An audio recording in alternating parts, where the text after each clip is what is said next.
কোরআন থেকে কথা বলতে বলছেন আল্লাহ। কে বলছেন?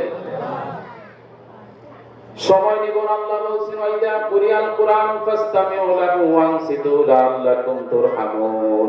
যেখানে কোরআনের কথা হয়, কোরআনের তাফসীর হয়, কোরআনের মাহফিল হয়, কান দুইটা খরগোশের মতো খাড়া করে শোনো, রহমত নাজিল করব আমি আল্লাহ। তাহলে বাইরে যারা আছেন তারা তাড়াতাড়ি ভিতরে আসেন, এখানে আল্লাহর রহমত নাজিল হচ্ছে। কি নাজিল হচ্ছে? কথা বলতে হবে ভাই। তাফসীর মাহফিল একটা ক্লাসের মতো, অ্যাজ এ ক্লাস। আমি কথা বলবো, আপনারা শুনবেন, আপনারা কথা বলবেন, আমি শুনবো। কথোপকথনের মাধ্যমে সওয়াব দিবেন কে?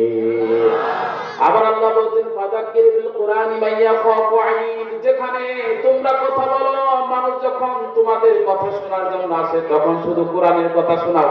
কিসের কথা? কোরআনের কথা শোনাও। কেননা কোরআন আল্লাহ বলছেন, শুরুতেই বলছেন যালিকাল, করেন পারেন আপনারা? করেন যালিকাল কিতাবু লা রাইবা ফীহি হুদাল লিল মুত্তাকিন। This is the holy Quran, there is no doubt. এটা এমন একটা কোরআন, এমন একটা সংবিধান যার মধ্যে বিন্দুমাত্র সন্দেহ আছে। আছে বিন্দুমাত্র ভুল নাই, সন্দেহ নাই, সংশয় নাই। তাওরাতের চাইতে উৎকৃষ্ট কিতাব আর নাই।